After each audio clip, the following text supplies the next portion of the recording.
വെട്ടാപ്പുള്ളി സുകുമാരക്കുറിപ്പ് ബ്രൂണയിലുണ്ടെന്ന വാർത്തകൾക്ക് പിന്നാലെ ഇന്റർപോളിന് വിവരങ്ങൾ കൈമാറി ക്രൈംബ്രാഞ്ച്. അവിടുത്തെ മലയാളികളിൽ നിന്ന് അനൌദ്യോഗികമായി വിവരങ്ങൾ ശേഖരിച്ചു.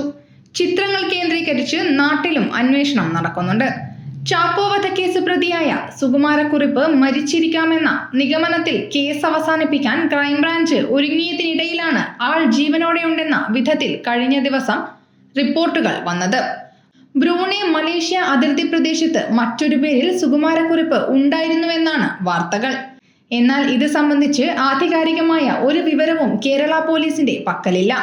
അതുകൊണ്ട് തന്നെ പുറത്തെത്തിയ വാർത്തകളിൽ എത്രത്തോളം യാഥാർത്ഥ്യമുണ്ടെന്ന് അന്വേഷിക്കാനാണ് തീരുമാനം. തുടർന്നാണ് വാർത്തകൾ പുറത്തു വന്നതിന് തൊട്ടു പിന്നാലെ തുടർ നടപടികളിലേക്ക് പോലീസ് കടക്കുന്നത്. വ്യാഴാഴ്ച തന്നെ പോലീസിന്റെ സൈബർ ഓപ്പറേഷൻസ് വിഭാഗവും ക്രൈംബ്രാഞ്ച് സംഘവും വിവരശേഖരണം ആരംഭിച്ചു. ഇന്റർപോളിന് അനൌദ്യോഗികമായി സന്ദേശം അയച്ചിട്ടുണ്ടെന്നാണ് വിവരം. ഇനി ഔദ്യോഗികമായി ക്രൈംബ്രാഞ്ച് മേധാവി എച്ച് വെങ്കിടേഷ് ഇന്റർപോളിന് കത്ത് നൽകും. സുകുമാരക്കുറിപ്പിന്റേതെന്ന് പറഞ്ഞ് പുറത്തെത്തിയ ഫോട്ടോകൾ കേരള പോലീസ് സൈബർ വിഭാഗം പരിശോധിച്ച് തുടങ്ങിയിട്ടുണ്ട്.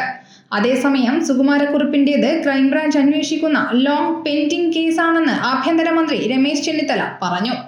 ക്രൈംബ്രാഞ്ച് ADGP എച്ച് വെങ്കിടേഷിനോട് അന്വേഷിക്കാൻ പറഞ്ഞിട്ടുണ്ട്. കേരള പോലീസ് ഇന്റർപോളുമായി ബന്ധപ്പെട്ട് നിജസ്ഥിതി എന്താണെന്ന് അറിയിക്കേണ്ടിയിരിക്കുന്നു. ഇപ്പോഴത്തേത് അഭ്യൂഹങ്ങളാണ്, സ്ഥിരീകരിക്കപ്പെട്ട കാര്യങ്ങളൊന്നുമില്ല, ചെന്നിത്തല കൂട്ടിച്ചേർത്തു. News bureau, Kannur media.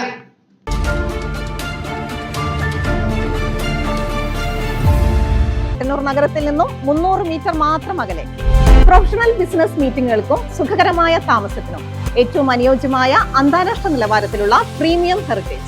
Corporate മീറ്റിംഗുകൾക്കും വലിയ ആഘോഷങ്ങൾക്കുമായി അത്യാധുനിക സൗകര്യങ്ങളോട് കൂടിയ ബാങ്ക്വറ്റ് ഹാളുകളും കോൺഫറൻസ് റൂമുകളും.